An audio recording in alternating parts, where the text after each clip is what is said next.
ಕಾರ್ಯನಿರತ ಪತ್ರಕರ್ತರ ಸಂಘದ ವಾರ್ಷಿಕ ಸಭೆ, ಕಾರ್ಯಕಾರಿಣಿ ಸಭೆ ಹಾಗೂ ದತ್ತನಿಧಿ ಪ್ರಶಸ್ತಿ ಪ್ರದಾನ.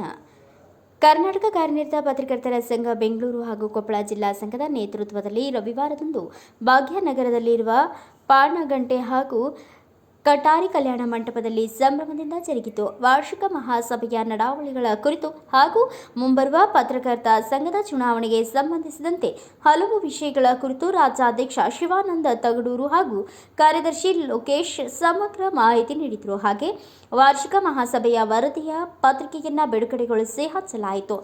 ಬಳಿಕ ಜರುಗಿದ ದತ್ತಿ ಪ್ರಶಸ್ತಿ ಸಮಾರಂಭದ ಉದ್ಘಾಟನೆಯನ್ನ ಕಟಾರೆ ಕಲ್ಯಾಣ ಮಂಟಪದಲ್ಲಿ ಜಿಲ್ಲಾ ಉಸ್ತುವಾರಿ ಸಚಿವ ಶಿವರಾಜ್ ತಂಗಡಗಿ, ಕೊಪ್ಪಳ ಶಾಸಕ ರಾಘವೇಂದ್ರ ಯತ್ನಾಳ್, ಮಾಧ್ಯಮ ಅಕಾಡೆಮಿ ಅಧಿಕಾರಿ ಪ್ರಭಾಕರ್ ಇತರರು ಜ್ಯೋತಿ ಬೆಳಗಿಸಿ ಉದ್ಘಾಟಿಸಿದರು. ಇದೇ ಸಂದರ್ಭದಲ್ಲಿ ಮಕ್ಕಳಿಂದ ಹಾಗೂ ವಿವಿ ವಿದ್ಯಾರ್ಥಿಗಳಿಂದ ಜರುಗಿದ ಸಾಂಸ್ಕೃತಿಕ ಕಾರ್ಯಕ್ರಮ ವಿಶೇಷ ಗಮನ ಸೆಳೆಯಿತು.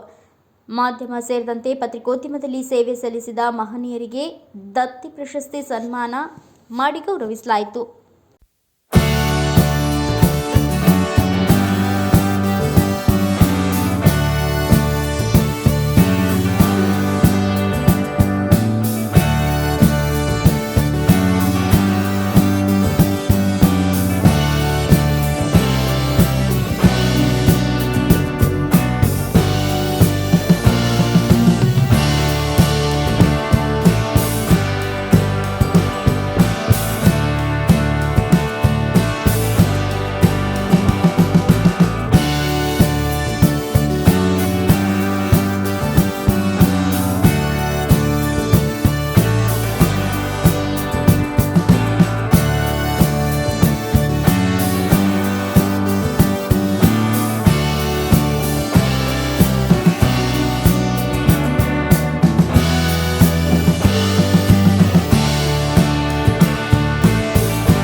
ಮಾಡ್ತಿದ್ದೇವೆ.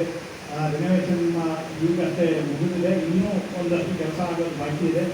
ಹಾಗಾಗಿ ಸಭೆಯ ಗಮನಕ್ಕೆ ಅದನ್ನು ತರ್ತಾ ಇದ್ದೀವಿ. ಮತ್ತು ಇನ್ನೊಂದು, ನಮ್ಮ ಸಂಘದಲ್ಲಿ ಇಬ್ಬರು ಸದಸ್ಯರುಗಳು ಎಂಪ್ಲಾಯ್ಸ್ ಇದ್ದಾರೆ. 3 ಜನ ಮುಂಚೆ ಇದ್ದರು, ಒಬ್ಬರು ಡೆತ್ ಆದರು.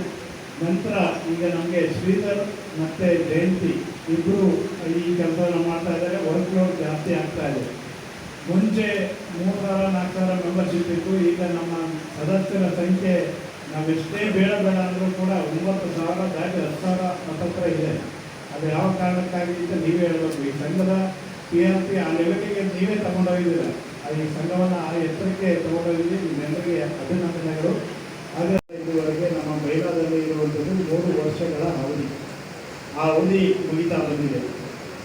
ಅವಧಿ ಮುಗಿದ ಮೇಲೆ ಚುನಾವಣೆ ನಡೆಸಬೇಕಾದ್ದು ನಮ್ಮ ಪಾಲಿನ ಜವಾಬ್ದಾರಿ, ಕರ್ತವ್ಯ ಮತ್ತು ಹೊಣೆಗಾರಿಕೆ. ಅದನ್ನು ನಾವು ಮಾಡಬೇಕಾಗುತ್ತೆ. ಆ ನಿಟ್ಟಿನಲ್ಲಿ ಕಳೆದ ಬಾರಿ ಚುನಾವಣೆ ನಡೆದ ಸಂದರ್ಭದಲ್ಲಿ ನೀವು ತುಂಬ ಜನ ಇದ್ದೀರಿ. ಅನೇಕ ಜಿಲ್ಲೆಗಳಲ್ಲಿ ಎಲ್ರಿಗೂ ಇದರ ಅನುಭವ ಇದೆ, ಏನೇನಾಗಿದೆ ಅಂತೇಳಿ. ಕಳೆದ ಬಾರಿ ನಮ್ಮ ಚುನಾವಣೆ ನಡೆದ ಸಂದರ್ಭದಲ್ಲಿ ನಮ್ಮ ಚುನಾವಣಾ ವಿಚಾರ ಹೈಕೋರ್ಟಿಗೆ ಹೋಯಿತು. ಮೊದಲು ಲೇಬರ್ ಕೋರ್ಟಿಗೆ ಹೋಯಿತು, ಅದರಮೇಲೆ ಸಿವಿಲ್ ಕೋರ್ಟ್, ಅದರಮೇಲೆ ಹೈಕೋರ್ಟಿಗೆ ಹೋಯಿತು. ಹೈಕೋರ್ಟ್ನಲ್ಲಿ ನಮ್ಮ ಚುನಾವಣೆ ಪ್ರಕ್ರಿಯೆ ಚಾಲೂ ಆದಮೇಲೆ, ಯಾರು ದಯವಿಟ್ಟು ಮಾತಾಡಬೇಡಿ ಮೇಡಮ್, ಮಾತಾಡೋದಿದ್ರೆ ಬೇರೆ ಕಡೆ ಹೋಗಿ.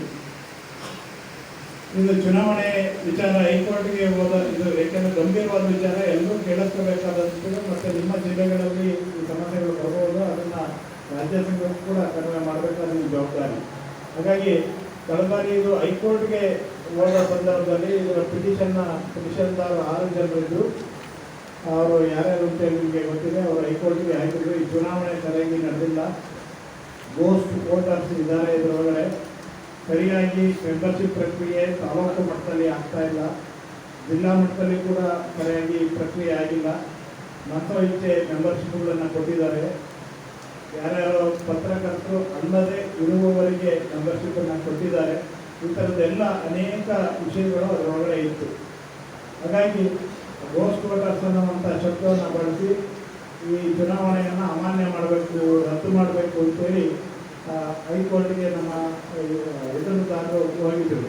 ಆ ಸಂದರ್ಭದಲ್ಲಿ ಹೈಕೋರ್ಟ್ ನಮ್ಮ ಚುನಾವಣೆಯನ್ನು ಯಾವ ಕಾರಣಕ್ಕೂ ತಡೆಯನ್ನು ಕೊಡಲಿಲ್ಲ. ಆದರೆ ಚುನಾವಣೆ ರಿಸಲ್ಟನ್ನು ಹೋಲ್ಡ್ ಮಾಡಬೇಕು ಅಂತೇಳಿ ನಿರ್ದೇಶನವನ್ನು ಕೊಟ್ಟಿತ್ತು.